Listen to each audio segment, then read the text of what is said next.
Poliisi enzinnyamoto wano mu Kampala eyitiddwa bukubirire okulaba ng'etaasa abantu babiri ababadde mu muliro ogukutte ku Bank of Africa e Rwandekera. Kigambibwa nti omuliro guno guvudde ku kyuma ekibugumya emmere era nga omu ku bano abakwatiddwa omuliro abadde agezaako okubugumya emmere ya bakama be omuliro gutandikidde.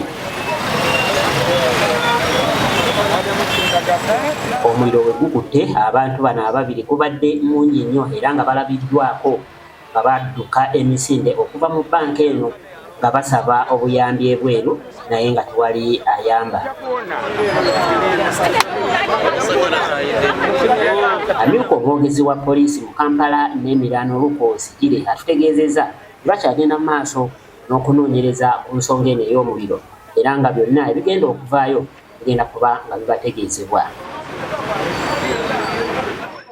Waliwo abantu babiri babadde bafumba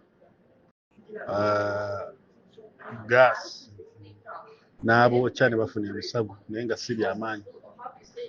Weewaawo abakozi baawo ku Bank of Africa basobodde okudduka ne bazikuza omuliro guno era nga tegukoze bulabi bw'amaanyi eri ekizimbe n'abantu abalala.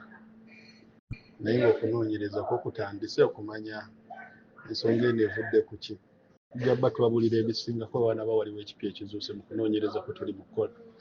Oluvannyuma bano baddusiddwa mu ddwaliro bongere okufuna obujjanjabi.